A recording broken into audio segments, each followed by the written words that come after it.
30 seconds.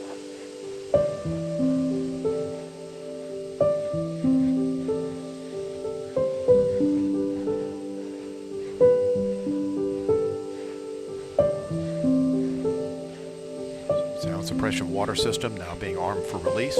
Confirmation we have 3 main engines ready for ignition.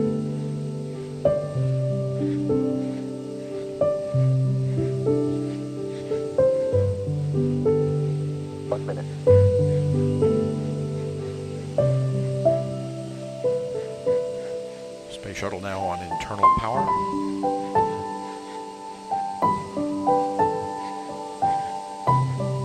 Liquid oxygen and liquid hydrogen fill and drain valves are closed. Solar rocket booster flight data recorders are activated. And the handoff to Atlantis' onboard computers. Atlantis now in control of the countdown. 20. Firing chain is armed. Sound suppression water system activated.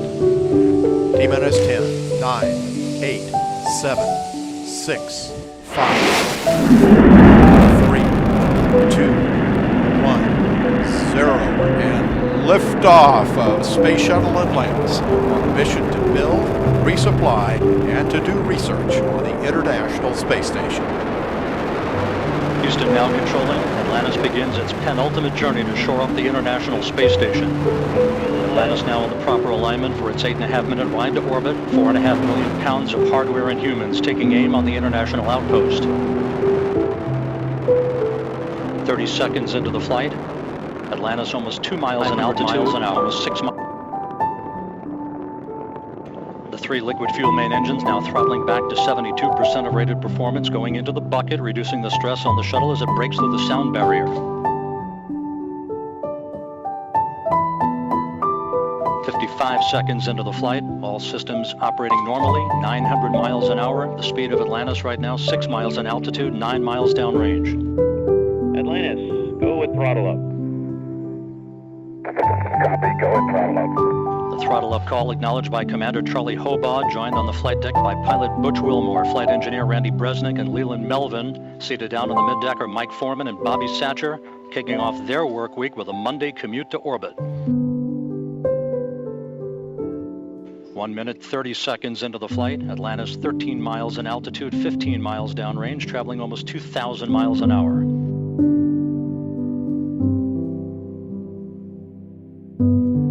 Three good auxiliary power units, 3 good fuel cells, 3 good main engines.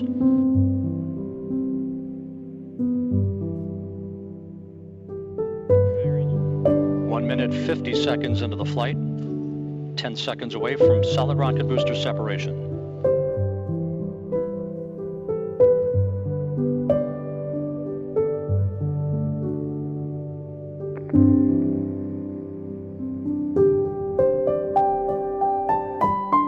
Booster officer confirms staging a good solid rocket booster separation. Guidance now converging. Atlantis steering into the center lane of Highway 129 en route to the International Space Station.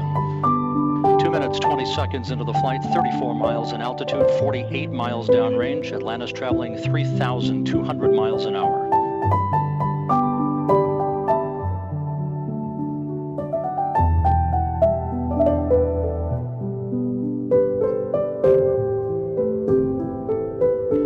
Propulsion officer in mission control reports that the orbital maneuvering system engines have ignited. Atlantis kicking on the afterburners. Copy, 2 engine down. Atlantis flying on the singular power of its 3 liquid fuel main engines, draining about 1/2 ton of fuel per second from the large fuel tank.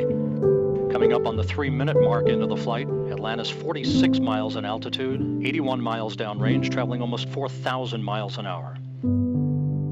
Atlantis speeding straight as an arrow toward its date with the International Space Station Wednesday morning.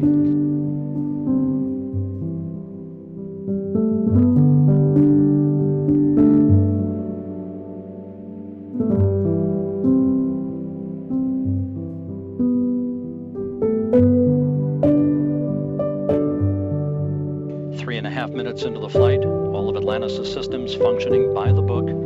55 miles in altitude, 120 miles downrange, traveling almost 5,000 miles an hour.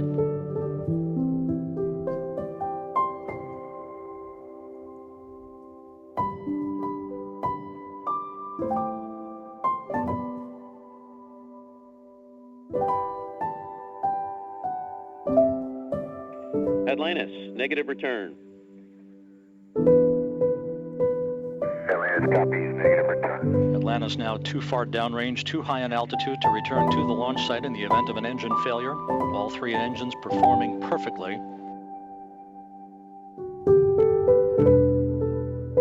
4 minutes, 20 seconds into the flight. Atlantis now 62 miles in altitude, 180 miles downrange, traveling almost 6,000 miles an hour. All systems performing normally. Atlantis on course, on track for its preliminary orbit. The Environmental Systems Officer reports a good flash evaporator system activated for Atlantis, providing cooling for the shuttle's avionics until the payload bay doors are open about an hour and a half into the flight.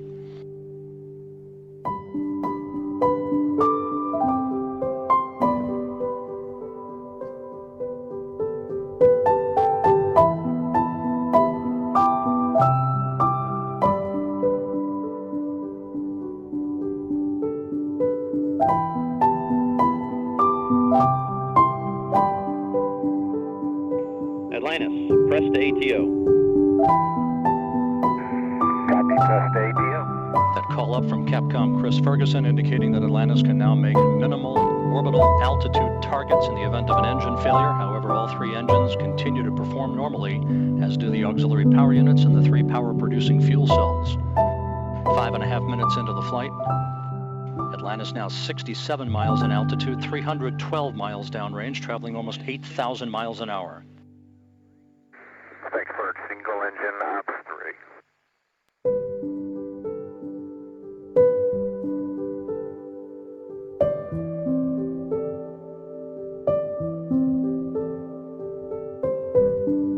Atlantis now beginning to roll to a heads-up position, the main engine swiveling, enabling the shuttle to move to a heads-up position above its fuel tank, gaining more favorable communications through the tracking and data relay satellite system as it heads uphill. Atlantis, press to MECO, single engine Zaragoza 104. Press to MECO, single engine, Zaragoza 104. That call from Capcom Chris Ferguson to Commander Charlie Hobaugh indicating that Atlantis can make normal orbital cutoff targets in the event of an engine failure. Go for the pitch. Okay, nominal shutdown, go for plus X, go for the pitch.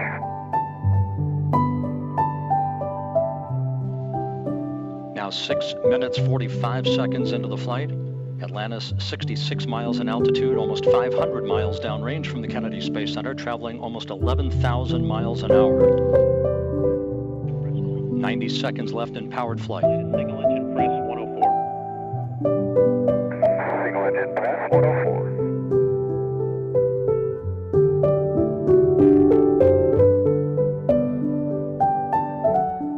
Coming up on the 7.5 minute mark into the flight, the main engines will once again be throttled down to limit the stress on the shuttle and its 6 crew members to that of 3 times the effect of gravity. Atlantis approaching a speed of more than 4 miles a second. At the time of main engine cutoff, a minute from now, Atlantis will enter its preliminary orbit at a speed of 5 miles a second.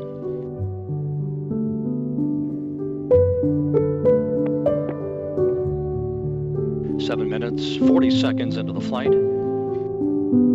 Atlantis providing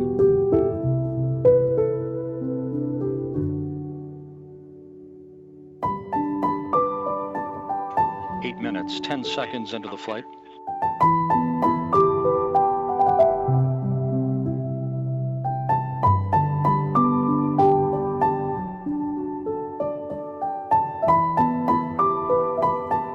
Standing by for main engine cutoff.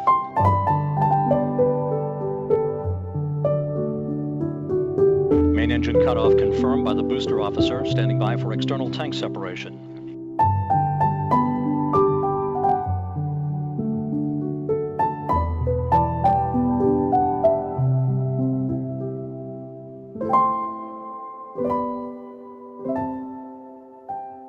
and the bird's eye view from the external tank camera of external tank separation. Atlantis now in its preliminary orbit. Commander Charlie Hobaugh will now maneuver Atlantis so that cameras embedded in the shuttle's umbilical well can perform photography of the discarded external fuel tank. And Mike Foreman and Leland Melvin are about to use digital still and video cameras to capture handheld imagery of the tank for downlink a few hours from now.